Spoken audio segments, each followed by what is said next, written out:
안녕하세요. 아빠와 딸이 함께하는 회계법인 박앤컴퍼니의 박정규 회계사입니다. 오늘도 보다 정확하고 유익한 정보를 제공하기 위하여 최선을 다하도록 하겠습니다. 오늘 영상은 캐나다 엘버타에서 유언장을 본인이 직접 할 수 있나요? 라는 주제를 가지고 말씀드리고자 합니다. 여기 보시면은 making a will, 이 will이라는 거는 보통 I will, 나는 뭐뭇을 하겠다, 하고자 한다, 이런 어떤 의지가 담긴 영어예요. 그래서 이게 내가 유언을 남기겠다, 뭐 이렇게 생각을 하시면 됩니다. 그래서 제가 지금부터 말씀드리고자 하는 것은 제 개인적인 얘기가 아니라 또 어떤 변호사 사무실에서 나온 얘기가 아니라 엘버타, 여기 보시면 저 출처는 여기 보시면 엘버타 로 파운데이션, 그 다음에 디파트먼트 오브 저스티스 캐나다. 그러니까 뭐 한국말로 얘기하면 엘버타 법률 위원회 뭐 이런 파운데이션 어떤 되고, 이거는 캐나다 법제처, 한국말로 번역을 한다면 그러기 때문에 어떤 거버먼트의 공신력이 있는 내용이고요. 이게 2019년에 발표된 거, 그러니까 출판이 된 내용을 가지고 저희가 말씀을 드리겠습니다. 왜냐면 많은 그 인터넷이라든가 여러 가지 보면은 각종 그 법률사무소, 그러니까 변호사 사무실이라든지 여러 가지서 많이 로펌에서 많이 나와 있어요. 다 많이 나와 있기 때문에 저는 그래도 가장 공신력 있고 그런 요걸 가지고 말씀을 드리도록 하겠습니다. 그래서 처음 보시면은 will이 뭐냐 이거에 대해서 나왔어요. 그래서 여기 보시면은 will이라는 거는 처음 보시면 legal statement예요. 그러니까 법률적으로 된 어떤 문구다, 어떤 이렇게 생각하시면 돼요. 그래서 에스테이트라는 건 뭐냐? 그러면 이 유언을 어떡하게 그 유언자가 그 지시를 내린 거를 이렇게 분배를 해달라 하는 어떤 그 재산을 보통 에스테이트라고 그래요. 이렇게 생각하시면 돼요. 그 다음에 테스테이터라는 건 뭐냐면 그 유언을 한 사람을 얘기를 합니다. 그 다음에 이 퍼스널 리프레젠티브, 이거는 보통 어드미니스트레이터라고도 얘기를 하는데, 그러니까 유언하신 분이 어떤 사람한테 내가 남긴 그 위시, 그러니까 내가 이렇게 하고자 하는 거를 남긴 거를 어떤 집행에 책임을 지고 하는 사람, 이렇게 생각하시면 돼요. 그리고 정의를 내린 거고요. 왜 유언을 하느냐? 이거는 지금 해도 내가 죽지 않으면 이게 발효가 안 돼요. 그래서 유언을 남겨도 죽을 때 바로 이게 테이크 이펙트가 되는 거예요. 죽을 때. 죽지 않으면은 아무 때나 내가 바꿀 수가 있어요.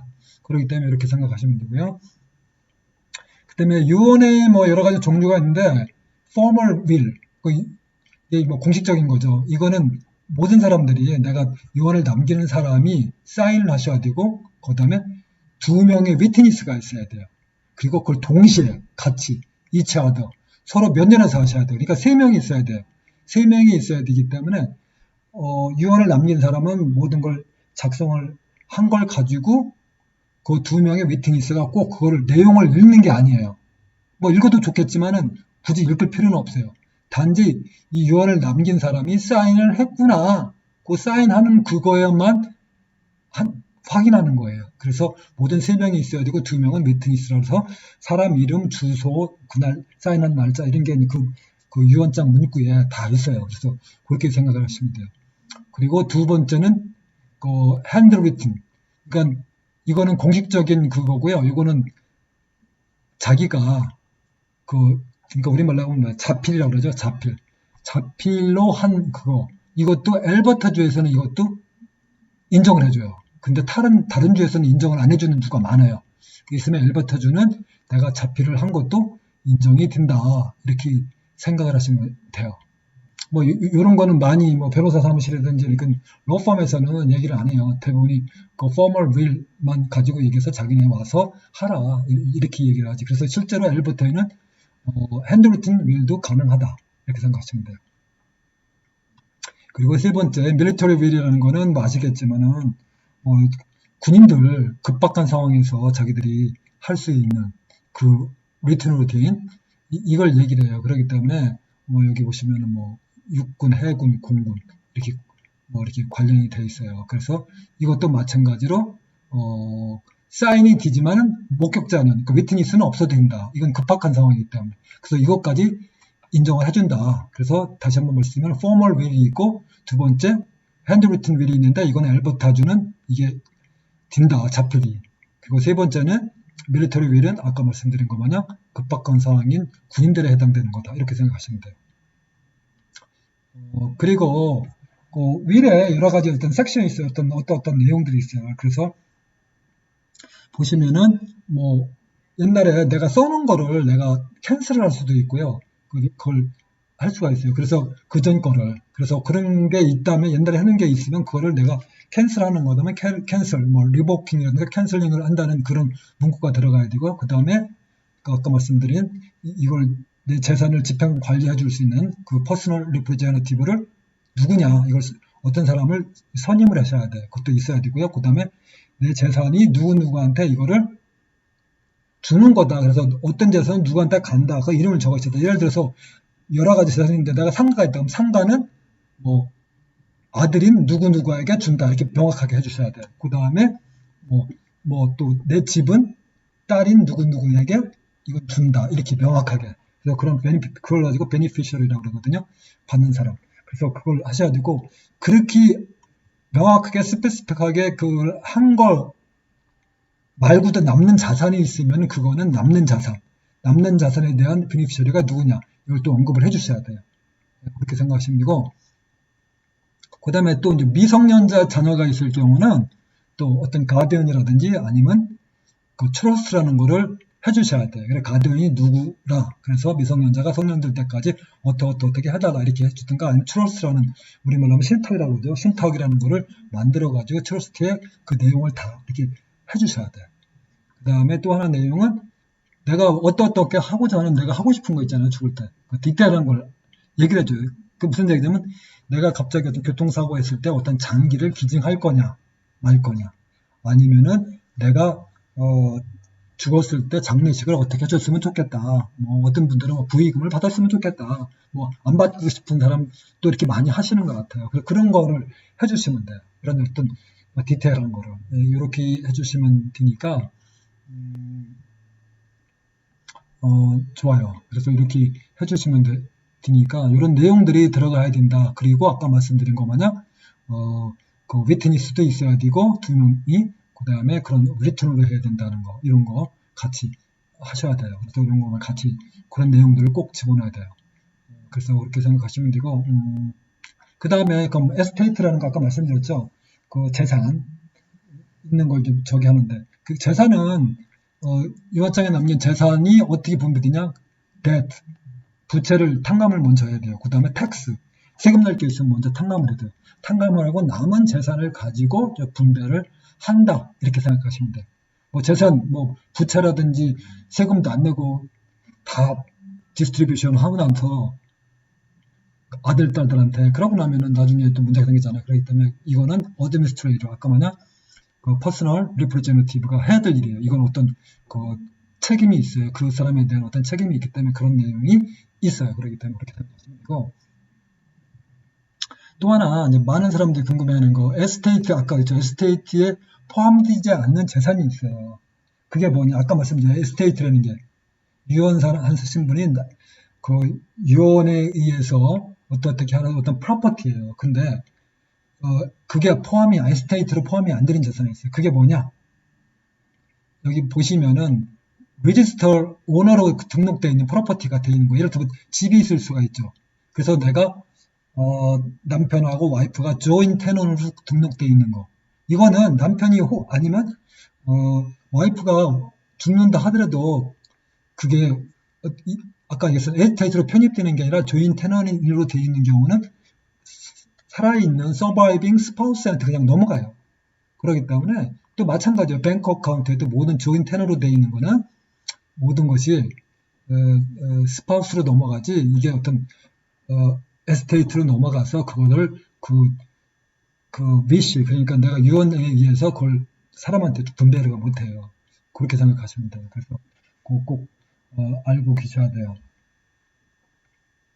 그리고 또 여러 가지 게 있었어요. 인베스트먼트 어카운트 같은 경우에 아니면 RRSP라든지 뭐 보험이죠. 보험 증서 누가 내가 죽을 때 누구한테 그 베네피셔를 다 해요. 그래서 베네피셔를 이렇게 돼 있는 사람들, 그러니까 수익자로 이렇게 지칭이 돼 있는 내가 인베스트먼트 어카운트를 열었을 때 내 수익자를 했을 경우는 그게 안 들어가지만 내가 이걸 와이프로 한다든가 아니면 어떤 특정의 아들이나 딸이라 했을 때는 그게 베네피셜이라고 돼요. 그래서 베네피셜로 등재되어 있는 거는 에스테이트로 편입이 안 되고 바로 그 사람한테 넘어간다. 이렇게 생각하시면 돼요. 그래서 사실 이런 식으로 조인 테넌이라든가 베네피셜로 되어 있는 프로퍼리만 있고 다른 프로퍼티는 없다. 그러면 사실 유언 필요 없어요. 그냥 조인 테넌 베네피셔리로 되어 있는 거면 유언장도 필요 없어요. 아무 때 들어가시면 그 재산의 100%는 조인 테넌 베네피셔리로 등재되어 있는 사람한테 그냥 다 넘어가요. 그렇기 때문에 앞으로 이제 뭐 이렇게 안 돼 있는 에스테이트로 되어 있을 경우 여러 가지 이제 프로베이트라고 그래가지고 거민서를 법원에서 그걸 발급을 받아야 되는 그런 게 있어요. 그래서 이런 식으로 돼 있는 거, 조인 테넌이라든가 베네피셔리 돼 있는 거는 그런 거 프로베이트를 할 의무도 없다. 그러기 때문에 가장 간단한 방법이다. 그래서 그럴 경우는 굳이 유언장 작성할 필요 없다. 이렇게 보실 수 있어요. 그렇지만은 그거 위에 많은 프로퍼리를 가지고 있는 사람들 일 경우는 이런 아까 말씀드린 유언장 작성하셔야 되고 그러기 때문에 그걸 한번 또 생각을 해보셔야 돼요. 이건 케이스 바이 케이스예요. 많은 가족들에 따라서 다르기 때문에 저희들이 뭐 이거를 뭐 해야 된다 말아야 된다 이건 할 수 없어요. 그래서 이렇게 생각하시면 되고 그러면 중요한 거는 그럼 유언을 없이 돌아가셨어요. 죽었어요. 그거를 바로 아까는 유언을 한 사람을 테스테이라고 했죠. 근데 이건 앞에 이건 이제 반대라는 뜻이거든요. 인테스테이트. 그래서 그런 경우를 인테스테이트라고 한다. 이렇게 생각하시면 돼요. 그럴 경우는 뭐 아무런 이 에스테이트를 어떻게 하라고 다룰 수 있는 걸 어떤 사람도 없고 한 사람도 없고 어떤 기록도 없는 거잖아요. 지금 어느 누가 어떻게 하는 건지도. 그렇기 때문에 문제가 좀 많이 발생이 된다. 그렇지만 아까 말씀드렸죠.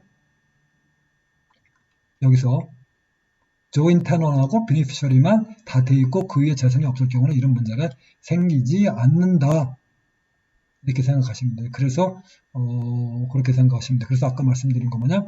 Grant of Administration 이것도 해야 되고요. 그래서 아까 말씀 Administrator가 아까 그런 내용들이에요. 어떤 사람이 이 법률에 의해서 어떻게 이거 관리를 할 거냐, 프로퍼티를. 그래서 아까 설명드린 내용이에요. 그 다음 여기 말씀드리면은 이제 Making a Will 이거는 유언을 하는 어떤 자격이 있어야 돼요. 그 엘버트에서는 어떻게 되냐면 성인이 18세 이상이 돼야 돼요.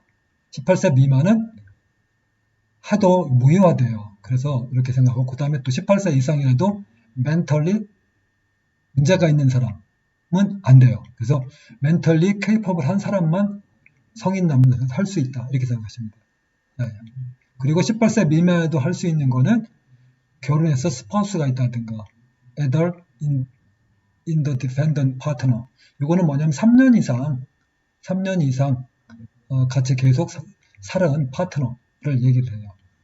그 다음에 여기 보시면은 캐나디언 포시스 여기서 액티브하게 하는 멤버들 18세 미만이라도 이런 사람이 있을 수 있잖아요. 그래서 가능합니다.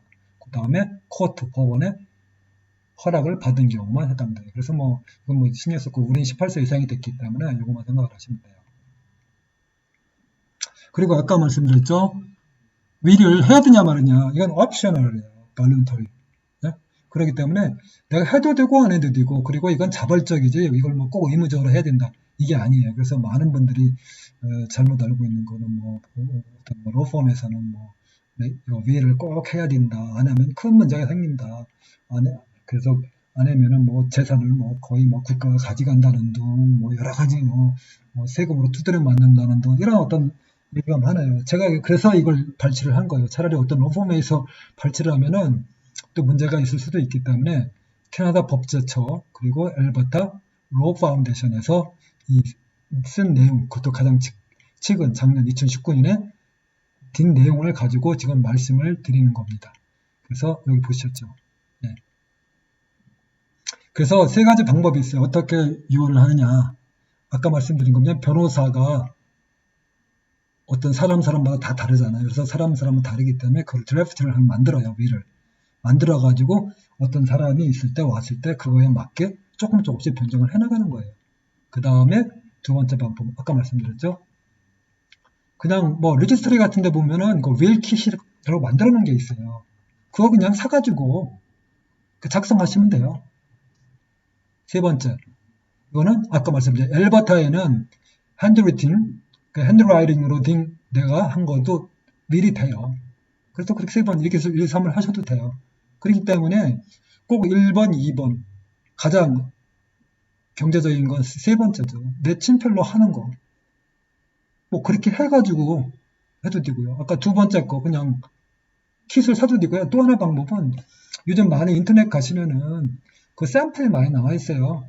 샘플이 많이 나왔기 때문에 샘플 하나 다운로드 받으시든가 이렇게 하셔가지고 다 영문으로 되어 있으니까 거기다가 해가지고 아까 말씀 위트니스 2명 그 내용 보는 거 아니에요. 많은 분들은 그걸 싫어하는 거는 그 사람의 유언장 내용 그래 거기 보면 리스트가 나올 거 아니에요. 프로퍼레네서 이 사람 돈이 많구나 어느 구제 어디 이런 것 때문에 꺼려 하시는 분도 있어요. 근데 아까 말씀드렸죠.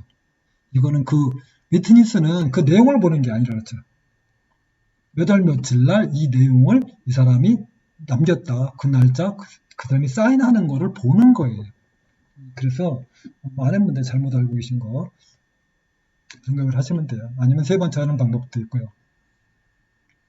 그래서 그렇게 생각하시면 돼요. 예. 그래서 그렇게 하면 되기 때문에 이제 중요한 거는 이제 복잡해요. 아까 말씀드린 것보다 가장 간단한 베네피셜에게 있고 조인 테너로 되어 있을 경우는 큰 문제인데 그 위에 자산이 많이 있어요. 복잡한 상가가 있다든가 여러 가지 회사에만 주식이 있다든가 뭐 이럴 경우는 무지 복잡할 수가 있어요. 그럴 경우는 들 수 있으면 돈이 들더라도 변호사를 선임을 해서 해주는 게 좋다. 그런데 이제 변호사로 할 경우는 또 여러 가지 이제 비용이 발생되니까 사람들이 많이 또 꺼려할 수 있어요. 또 한 번 작성하면 되는 게 아니라 이게 계속 변경되지 않습니까? 뭐 있던 자산이 팔릴 수도 있고 또 줄어들 수도 있고 늘을 수도 있고 그럼 그때마다 매년 이걸 업데이트를 해야 되니까 사실은 매년 뭐 변호사마다 다 다르잖아요. 가격이 뭐 싼 데는 뭐 500불에서 비싼 데는 10,000불까지 있어요. 제가 뭐 대충 보니까 싼 데는 뭐 간단하게 500~600불 이렇게 하는 데도 있는데 뭐 보통 1,000불 넘어가죠. 2,000불 진짜 뭐 유명한 변호사한테 한다 그러면 뭐 돈만 벌도 나올 수도 있죠. 예, 그렇기 때문에 여러 가지 복잡한 거에 따라 구조에 따라서 그래서 그건 뭐 부인들 가족 어떤 뭐 능력에 따라 파이낸셜에 따라서 한번 생각을 해보시면 될 것 같아요. 그리고 또 한번 생각해야 될 건 어떤 뭐 이혼을 하려고 한다든가 세퍼레이트를 하려고 하든가 이런 건 어떤 전문적인 또 그런 게 또 필요하지 않습니까? 그런 경우라든지 또 어떤 뭐 블렌디드 패밀리 같은 경우 좀 복잡한 뭐 가족들이 있죠. 여러 가지 뭐 이혼하고 뭐 해서 자식들이 여러 명이 있을 때 또 배들은 뭐 이런 게 있을 때는 나중에 여러 가지 또 문제가 될 소지가 있잖아요. 그래서 그런 또 아니면 너무 늙었다든가 아니면 아플 때 그리고 또 하나는 이제 어떤 가족들한테 이제 주로 가족이겠죠. 가족들의 어떤 프레셔를 준다든가 feel 감정이 안 좋다든가 그래서 지나치게 어떤 뭐 이럴 경우에 노인 나이 드신 분들 그런 경우는 변호사로 상담하는 게 좋죠. 예를 들어서 뭐 못된 뭐 아들 딸들이 뭐 안 하겠지만 또 그럴 수도 있는 사람이 있을 때 어떻게 이제 고의적인 압력을 받을 수가 있잖아요. 그럼 스트레스 받지 마시고 변호사 가지고 하시든가 아니면은 그냥 작성해요. 자기가 하고 싶은데 작성하고 위트니스 하시면 돼요. 네, 그렇게 하시면 되고 그 다음에 아까 말씀드린 뭐 결혼을 하려고 생각하는 경우 뭐 이런 경우 또 복잡하겠잖아요. 결혼했을 때 또 상대방의 뭐 또 있으니까 또 복잡하게 되겠죠. 그런 경우 또 마찬가지 이것도 Other Independent Relationship 있을 경우 시작하려고 했을 때 근데 끝날 때 이럴 때는 될 수 있으면 전문적인 그 상담을 하는 게 좋겠다 이렇게 생각하십니다. 네. 그리고 또 하나 이거는 멘탈 커패시티. 이건 뭐냐면은 사실은 이걸 유언을 했을 때 실제로 이 유언에 대해서 잘 알아야 돼요. 그리고 우리가 하는 거에 대해서 잘 알아야 되고 그리고 좀 방법을 잘 알아야 되거든요. 그래서 잘 몰라 할 경우는 또 문제가 생기니까 문제가 돼요. 그래서 꼭 뭐 예를 들어 정신적으로 문제가 있는 사람이라든가 아니면 어떤 부당한 압력을 받고서 유언을 남긴다든가 이런 경우는 나중에 또 가족들이 수를 할 수가 있어요. 나중에 들어가시고 나서 이 유언장은 예를 들어서 아들이 어떤 부당한 압력을 해서 아들한테만 재산을 많이 주고 딸한테는 안 준다든가 뭐 이런 게 있을 수가 있잖아요. 그렇게 여러 가지 이렇게 문제점이 될 수가 있으니까 유언을 할 때 그걸 좀 잘 멘탈 커패시티를 좀 참고를 해라 이렇게 생각하시면 돼요. 그 다음에 또 하나는 퍼스널 리프레제너티브. 이건 대부분이 보면은 뭐 결혼하신 분 같은 경우는 뭐 스파우스 남아있는 서바이빙 스파우스한테 많이 해요. 아니면 아들이나 딸이든지 뭐 그걸 뭐 영어를 잘하고 여기 제도를 좀 잘 아는 사람한테 해주시는 게 좋아요. 아니면 이걸 또 한 명이나 두 명으로 할 수 있어요. 그러니까 서바이빙 스파우스하고 뭐 아들이나 딸 아니면 뭐 이렇게 할 수 있죠. 세 명이 할 수도 있고 그건 뭐 상관없어요. 그래서 뭐 그렇게 하시면 돼요. 그래서 여기 보시면은 뭐 멘탈리 컴피턴트 이렇게 한다든가 아니면 트러스트 컴퍼니에 맡기는 사람도 있고 그럼 돈을 많이 줘야 되잖아요. 이렇게 되면 또 많이 나가니까 그리고 그러니까 좀 저기 하죠. 예, 그래서 그런 것도 생각을 돈이 많다면야 뭐 할 수 있죠. 그런데 돈이 많지 않으니까 트러스트 컴퍼니라든지 이런 변호사라든지 이런 데 위임하면은 또 뭐 어드미니스트레이티브 피로 이게 많이 나가요. 예, 그렇기 때문에 뭐 그건 나중에도 좀 설명을 드리겠지만은 그렇게 생각을 하시면 되고 그래서 여기 보시면 좀 믿을 만한 사람이 돼야 되고 그 다음에 이런 인스트럭션을 잘 해줄 수 있는 사람 그래서 대부분이 아까 말씀드린 서버뱅 스파우스나 아니면 아들, 딸한테 이걸 맡기는 게 좋다 이렇게 생각하시면 돼요. 그런 사람이 없다면 뭐 저기 아까 말씀드린 거냐 해결사도 좋고 아니면 뭐 변호사도 좋고 아니면 가장 친한 친구 믿을 만한 사람한테 해도 좋고 이렇게 되는 거예요. 그렇게 생각하시면 되고 그 아까 위트니스 얘기했죠. 유언할 때 위트니스는 아까 말씀 18세 이상 성년이면 돼야 돼요. 그리고 위트니스는 베네피셔리가 되면 안 돼요. 그러니까 가족이 대부분이 베네피셔리이기 때문에 가족들은 안 된다고 보시면 돼요. 그래서 제3자, 베네피셔리가 아닌 3자. 그러니까 뭐 예를 들어서 뭐 종교 뭐 예를 들어서 뭐 절이나 교회나 성당에 뭐 좀 책임 있고 믿을 만한 사람 있는 사람한테 이렇게 위트니스를 맡기셔도 되죠. 그렇게 하는 친한 친구들 이렇게 생각하시면 되니까 그렇게 생각하시면 돼요. 다음 보시면은 그럼 고려해야 될 게 뭐냐 will 할 때 그래서 프로퍼리 아까 말씀드렸죠. 모든 걸 리스트를 해야 돼요. 어디 은행의 구자가 뭐에 금액이 얼마 체킹 어카운트가 있다 아니면 세빙스 어카운트 아니면 뭐 RSP가 있다 뭐가 있다 이런 걸 쭉 리스팅이 되고 부동산이 어느 주소에 어디에 지금 있다 그래서 뭐 등기부등본 이런 걸 딱 그렇게 모아놓으셔서 딱 리스팅을 쫙 하셔야 돼요 하나하나 그렇게 하시는 게 좋고 예를 들어 뭐 금반지가 있다든가 뭐 다이아몬드가 있다든가 이런 것도 어디에 뭐가 있다고 쫙 다 쓰셔야 돼요. 리스트를 꼭 해주시기 바랍니다.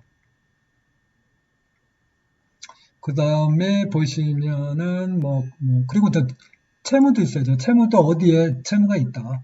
누구한테 은행에 집 같은 경우는 바로 거기 나오니까 큰 문제가 없는데 내 개인적으로 돈 끊겨 있을 수 있잖아요. 그럼 개인 누구한테 어느 사람한테 얼마를 몇 월 며칠을 꿨다. 그래서 그걸 갚아야 된다. 이런 것도 해야 되잖아요. 그죠? 그런 것도 있어야 되고 그 다음에 또 하나 여기 보면 이제 가디언 아까 말씀드렸어요.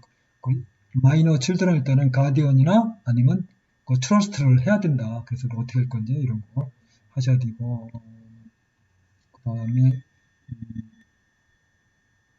그다음에 potential legal obligation 그러니까 어떤 스파우스라든가 아니면 전 스파우스가 있을 수 있잖아요. 그래서 그런 것도 알려줘야 돼요. 그게 무슨 얘기냐면은 전에 이혼한 사람이 매달 3년간 3,000불씩 돈을 주는 게 있다든가 이런 것도 다 적어놔야 돼요. 그래서 그런 거를 다 이제 하셔서 그런 오블리게이션에 대해서 이렇게 이행을 하도록 하셔야 돼요. 그 다음에 아까 말씀드린 스페셜 기프트. 먼저 누구누구한테 얼마를 주겠다 이걸 해주시고, 그 남는 재산에 대해서는 다시 여기 법에 의해서 이렇게 하게 이렇게 돼 있어요. 그래서 꼭 그걸 먼저 해주시는 게 좋죠. 그 다음에 아까 말씀드린 퍼스널 리프레젠티브를 누구를 선임을 할 건가 그것도 생각을 하시면 되고, 그 다음에 그래서 좀 패밀리의 어떤 여러 가지 어떤 동적인 여러 가지 어떤 바뀔 수 있잖아요. 그 다음에 여러 가지 어떤 의사결정할 때 패밀리 환경이 어떤지를 생각을 하시고 내가 유언을 할 때 해주셔야 돼요. 그래서 만약에 뭐 이럴 수 있잖아요. 어떤 사람은 뭐 아들이 무지 잘 살아. 그래서 사실 파이낸셜로는 큰 문제가 없어요. 그러면 딸은 또 못 살아. 그러면 그럴 때는 어떻게? 똑같이 50대 50을 해도 되지만은 그걸 뭐 어느 정도 분배를 해주면 돼요. 네, 그래서 그런 걸 전부 다 고려를 해봐라. 그런 거예요. 네. 그리고 또 하나는 나중에 한번 또 얘기했겠지만은 지금 말 나온 김에 이걸 부당하게 패밀리 멤버야인데 부당하게 뭐 한 사람한테 다 줬다. 그래서 뭐 아들한테만 뭐 남기고 뭐 딸한테는 하나도 안 남겼다. 이러면 어떤 그 패밀리 전체적인 걸 봐서 이게 적절하게 돼야 되는데 그거를 여기 캐나다 여기 엘버타 여기 법에서도 지나치게 누구한테 이걸 하는 거를 얘들이 나중에 문제를 삼아요. 그래서 그건 어느 정도는 해줘야 된다. 최저 우리말로 얘기하면 한국에서도 뭐 무조건 아들 딸한테 주고 누구한테는 안 준다 이런 거 아니고 최소한 보장하는 거는 어느 정도 보장을 해줘라. 여기서도 법도 그렇게 돼 있어요. 그래서 그런 것들을 좀 해주시는 게 좋다 이렇게 생각하시면 돼요. 그래서 아까 이제 프로퍼티 타입에 대해서 아까 말씀드렸잖아요. 여기 보시면은 예를 들어서 인베스트먼트 어카운트 이거는 대부분이 베네피셔리가 있기 때문에 그럴 때는 이게 에스테이트를 편입이 안 되고 바로 유언을 안 남겨도 문제가 없다. 그 다음에 여기 말씀드린 asset own jointly 돼 있는 거는 joint tenant로 돼 있는 거는 이것도 마찬가지다. 그래서 이 두 가지 베네피셔리로 돼 있는 거, joint tenant로 돼 있는 거는 나중에 유언을 안 남겨도 문제가 없고 나중에 그냥 유언장 없이 돌아가셔도 아무런 문제가 없다 이렇게 생각합니다. 그런데 테넌인 커먼으로 되어 있는 경우는 이게 해당이 안 돼요. 그렇기 때문에 이건 에스테이트로 넘어가야 돼요. 그래서 이거는 생각을 해보시죠. 그러니까 뭐 이건 이런 건 예를 들었을 때 어떤 사람은 뭐 동업을 하는데 동업한 사람이 내가 50대 50이다. 근데 이게 테넌인 커먼이에요. 그럴 경우 대부분. 그럴 경우는 그게 상담한테 안 넘어가요. 그럼 요 50%에 해당되는 비율만큼의 하는 가격이 에스테이트로 넘어가요. 그래서 그게 이제 법에 의해서 자녀한테 넘어갔던 이렇게 어떤 뭐 그냥 유언장에 의해서 먼저 하든가 이런 식으로 된다고 보시면 돼요. 그 다음에 이제 funeral arrangement 이거는 이제 어떻게 내가 장례식을 어떻게 할 거냐 이런 것도 이제 언급을 해주시는 게 좋고 그 다음에 minor children에 대해서 가더니까 반복적인 얘기네요. 그 다음에 family man-made obligation 아까 말씀드렸죠 제가 여기 if you do not adequately 그러니까 적절하게 패밀리 멤버에게 뭐 미래에 대해서 이렇게 하지 않을 경우 여기 액트상에서 패밀리 멤버에게 그런 걸 서포트 해줄 수 있는 그런 거를 얘들이 한다 디스플레이 할 수 있게 한다 이런 내용들이에요. 그렇기 때문에 그거를 한번 잘 좀 생각을 하세요. 그래서 여기 보시면은 만약에 보면 뭐 차일드 서포트라든지 뭐 이런 거 있죠. 예. 그래서 여러 가지 이런 것을 적절하게 해줘야 된다. 그래서 이런 거를 좀 해줘라. 그래서 그 패밀리 멤버들에게도 여러 가지 이런 혜택을 해줄 수 있게 적절하게 해주는 게 좋다. 이런 거예요. 예. 그래서 지나치게 유언장에 이렇게 편향되게 하면 안 된다. 이렇게 생각을 하시면 됩니다. 그래서 이런 걸 다 고려해서 저지가 만약에 그렇게 안 됐을 때는 법원에서 이런 여러 가지 환경을 보고서 그거에 대해서 저기를 할 수 있다. 그러니까 뭐 그 윌에 대해서 어떤 뭐랄까요? 어떤 뭐 제재를 가한다고 할까요? 뭐 이런 거를 다시 할 수 있게 한다. 이렇게 합니다. 그 다음에 이제 윌을 작성해서 어디다 보관할 거냐. 그래서 많은 분들이 뭐 디파짓 박스나 아니면 뭐 캐비넷 이렇게 되어 있고 어디는 이제 변호사들을 할 때는 변호사 사무실에 이렇게 하는 경우도 있다. 이렇게 생각을 하시면 돼요.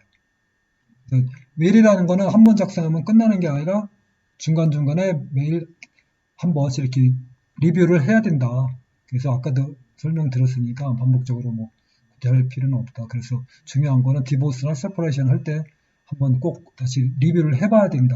좀 복잡해지니까 나중에 이혼한 다음에 또 복잡해지잖아요. 그러기 때문에 그걸 해보셔야 된다 이렇게 생각하고, 그 다음에 또 내 마음이 바뀔 수가 있잖아요. 그런 변경을 할 때 변경해서 그 세퍼레이트 다큐멘트를 만들어야 되고, 옛날 거는 다 캔슬하거나 리버킹을 한다고 하고 해야 된다 이렇게 생각을 하시면 돼요. 그래서 체인지 하는 걸 컨디스리라고 한다, 코디스리라고 한다 이렇게 생각하시면, 이건 뭐 그냥 중요한 건 아니까 용어 자체만 알고 있으면 되니까.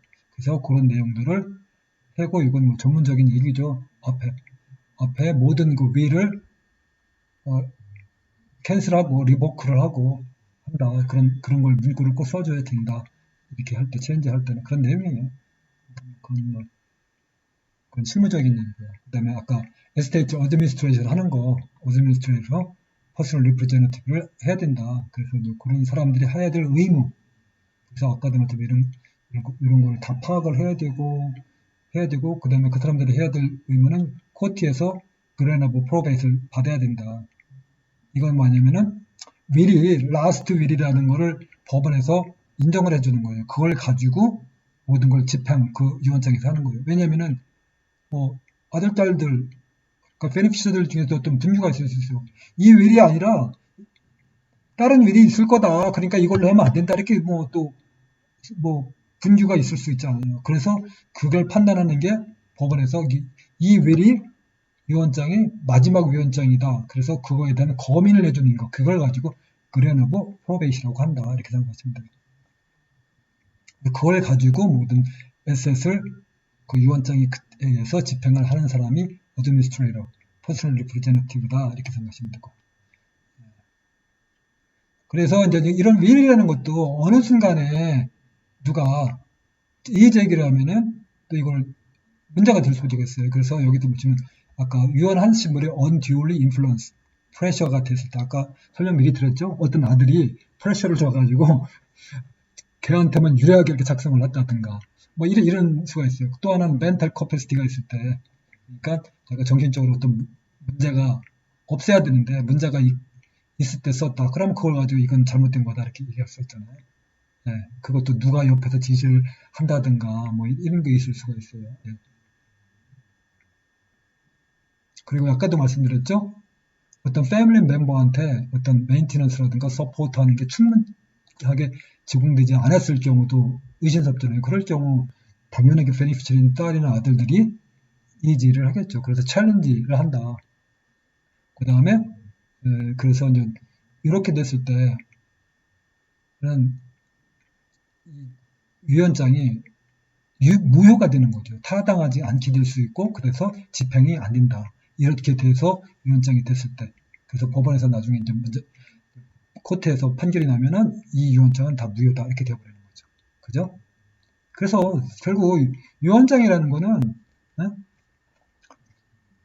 진짜 이런 게 있기 때문에 여러 가지는 앞으로도 길어져요. 사실 위원장에 있어서 나중에 어떤 베네피셔라든가 딸들, 아들 관련된 사람들이 계속 문제를 삼으면은 뭐 1년, 2년, 3년, 뭐 5년씩 끌어들면 결국은 뭐 어떻게 되겠어요? 변호사들만 좋은 일 시킨다 이렇게 될 수 있어요. 그렇기 때문에 명쾌하게 저는 그래요.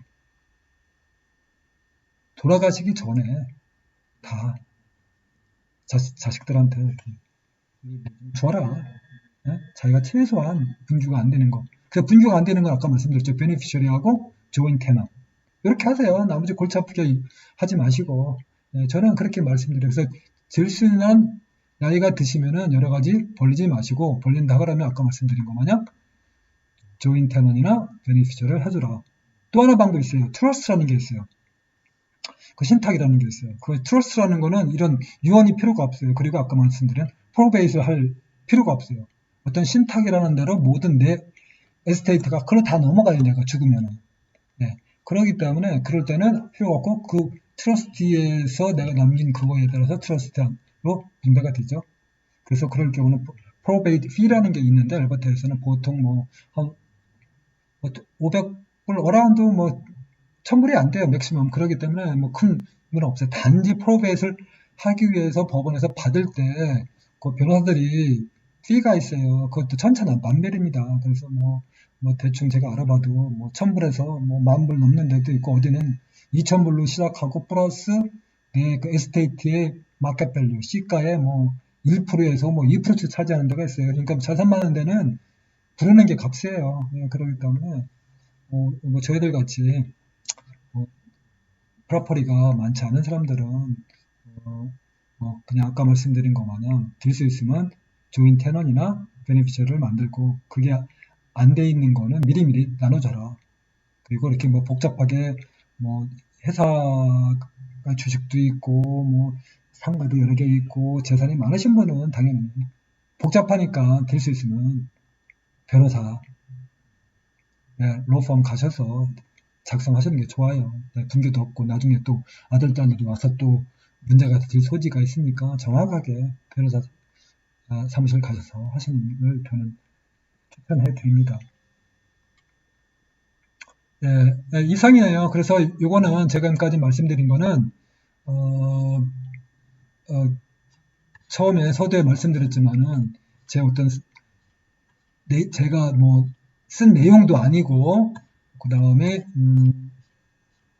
변호사 사무실에서 이걸 보고서 한 것도 아니고 아까 말씀드린 것 마냥 알버타 로 파운데이션하고 디파트먼트 오브 저스티스 캐나다에서 출판한 2019년 판이에요. 2019년 최근 판으로 해서 제가 설명을 드렸으니까 이걸 참조를 하시고 하셨으면 좋겠어요. 그래서 좀 길었는데 많은 참조가 되었기를 바라고요. 혹시라도 더 질문이 있으시면은 저희들 www.parkcompany.ca가 저희들 웹사이트거든요. 거기에 보시면은 컨택 어스에 이메일이나 전화번호를 남겨주시면은 저희들이 정식껏 답변해 드리도록 하겠습니다. 다음에는 그러면은 유언이 없이 했을 경우 재산분배가 어떻게 됩니까? 이게 무지 또 궁금해하셨어요. 재산분배 어떻게 됩니까? 아까 말씀드린 것만 여러 가지 프로베이트를 해야 돼서 또 피가 나가고 또 여러 가지 또 정부에서 다 가져가느냐 여러 가지 이렇게 걱정하시는데 그런 내용에 대해서 더 한번 더 자세히 한번 제가 말씀드리도록 하겠습니다. 오늘 어떻게 유익한 정보 되셨나요? 다음에는 더욱 정확하고 유익한 정보를 가지고 찾아뵙겠습니다. 좋은 하루 되세요. 감사합니다.